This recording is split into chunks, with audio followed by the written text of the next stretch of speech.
দাদা এইটো খেতি আপুনি কৰিছে নি? মই কৰিছোঁ। কি দিছে ইয়াত? এয়া বিট আৰু গাজৰ।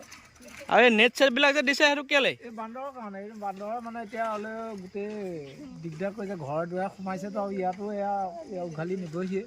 বান্দৰ কি ইয়াত বহুত নেকি? এই গোটেইখন বান্দৰে এতিয়া আহিবই হাজাৰ হাজাৰ। হয় নি? মানে বান্দৰৰ পৰা একো কৰিব নোৱাৰা হৈছে? কৰিব নোৱাৰে, সেইটো কাৰণে এতিয়া নেট দি পেলাই এয়া কৰিবলগীয়া হৈছে। হয় নেকি? তেতিয়াহ'লে তাকেতো আপোনালোকে চৰকাৰক কিবা ক'ব নেকি? হয় মানে হেৰি কৰিলেহেঁতেন, ইয়াৰ মানে বান্দৰ খেদোৱা কিবা এটা নিবাৰণ কৰিলেহেঁতেন যদি, তেতিয়া আমি সুখী হ'লহেঁতেন ন?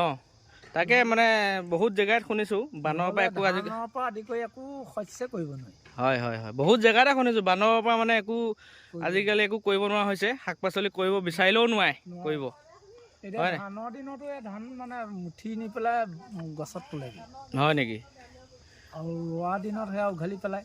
হয় হয় হয়। এতিয়া শাক পাচলি কৰিলে গোটেই উঘালি মেলি চিঙি ভাঙি পেলাই। অ'কে, তেতিয়াহ'লে আমাৰ হিমন্ত ছাৰক কিবা কয় যদি আপুনি কওক, যে বান্দৰৰ কাৰণে কিবা এটা যদি দিয়ে তেতিয়া ভাল হ'ব। বান্দৰৰ কাৰণে যদি আমাক চৰকাৰে সহায়তা কৰে, নহ'লে ইয়াত থাকিবলৈ দিগদাৰ হৈছে। আকৌ আপোনাৰ ঘৰততো সোমাই এতিয়া মানুহ খেদে। মানুহ খেদে ন? আকৌ চব ঘৰ এইবোৰ চব মানে একো নাই, চব ভাঙি খোৱা মেলা চব বস্তু হেৰি কৰি পেলাই। আমাৰ কেঁচা ঘৰটো মানে এতিয়া পকা ঘৰ অকণমান যেন তাকেতো কেঁচা ঘৰ একো নাই, গোটেই চব ভাঙি চিঙি।